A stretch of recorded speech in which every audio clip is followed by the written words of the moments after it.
اگر آپ اپنے کام کو سلام کرتے ہیں تو آپ کو کسی کو سلام کرنے کی ضرورت نہیں پڑے گی۔ اگر آپ اپنے کام کو آلودہ کرتے ہیں تو آپ کو سب کو سلام کرنا ہوگا۔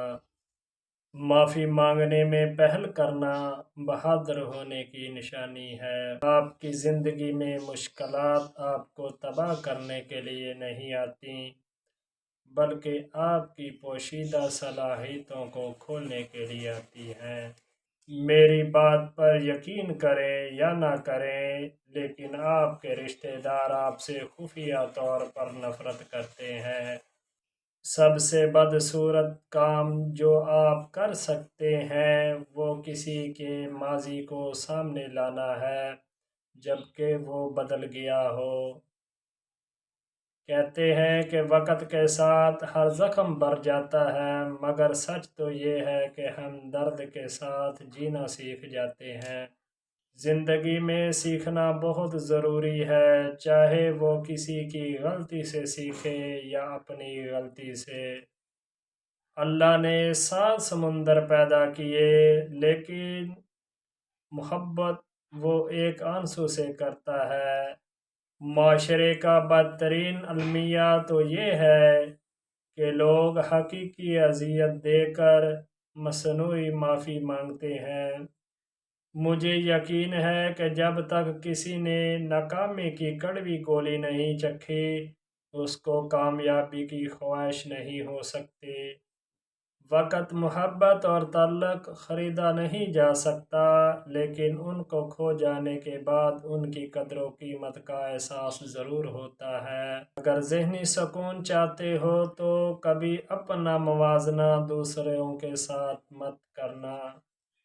زندگی میں اگر محبت کرنے کا اتفاق ہو تو عاجز لوگوں سے کریں۔ عاجز لوگ تکلیف نہیں دیتے، محبت کے بدلے عشق کرتے ہیں۔ جب واسطہ اور رابطہ صرف اللہ سے جڑ جائے تو دل ٹوٹا نہیں کرتے۔ فجر کے وقت اگر خود آنکھ کھلے تو سمجھ جاؤ کہ اللہ تم سے راضی ہے۔ انسانوں کے ہاتھ میں صرف کوشش لکھی ہوتی ہے، کامیابی تو اللہ دیتا ہے۔ انسانوں کو اگر پہچاننا ہو تو ان کو چہروں سے نہیں بلکہ دلوں سے پہچانو۔ جو لوگ جھک جاتے ہیں وہ کمزور نہیں ہوتے، بس ان میں رشتے نبھانے کی چاہت دوسرے لوگوں سے زیادہ ہوتی ہے۔ اگر آپ اپنے منفی خیالات کو ختم کرنا چاہتے ہیں تو انہیں لکھ کر ردی کی ٹوکری میں پھینک دیں۔ جب رزق میں کمی واقع ہونے لگے تو کثرت سے اللہ سے استغفار کیا کرو، جلد ہی اللہ تمہارے حالات بدل دے گا۔ درد وہی ہے جو چھپا لیا جائے، جو بتا دیا جائے وہ تماشا بن جاتا ہے۔ سوچ اچھی ہونی چاہیے، کیوں نہ کہ نظر کا علاج ممکن ہے لیکن نظریے کا نہیں۔ زندگی میں کسی بھی انسان کو اتنا قریب مت کرو کہ وہ آپ کو معمولی سمجھنے لگے۔ پریشان کیوں ہوتے ہو؟ اگر کوئی تمہارے ساتھ غلط کر کے خوش ہے تو کیا تم نے یہ آیت نہیں پڑھی، اور تیرا رب بھولنے والا نہیں ہے؟ کسی کے اکتائے ہوئے لہجے، تھکے ہوئے لفظ اور بے مروت رویے آخر آپ کو بھی تلخ کر ہی دیتے ہیں۔ عزت نفس کی ایک شکل یہ بھی ہے کہ آپ اس شخص سے دوری بنائے رکھیں جسے آپ کی قدر و قیمت کا اندازہ نہ ہو۔ دو لوگوں کے درمیان کا تعلق ذہنی تناؤ کو ختم کرنے کا ذریعہ ہے، لیکن اگر کسی تعلق میں ذہنی تناؤ ختم نہ ہو تو ایسا تعلق ختم کر دینا چاہیے۔ ہم ایک ایسے دور میں رہ رہے ہیں جہاں ذہین لوگوں کو خاموش کر دیا جاتا ہے تاکہ بے وقوف لوگ ناراض نہ ہوں۔ پتھروں کے جڑنے سے گھر بنتے ہیں اور دلوں کے جڑنے سے گھر آباد ہوتے ہیں۔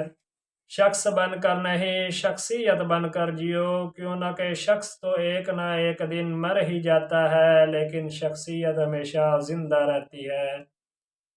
اگر کوئی بلا وجہ آپ کا دشمن بن جائے تو مان لیجئے آپ میں کچھ خاص ہے، سامنے والا حسد کا شکار ہے۔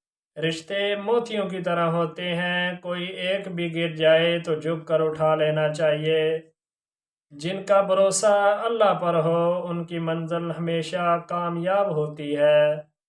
رب وہاں سے دروازے کھولتا ہے جہاں سے گمان بھی نہیں ہوتا۔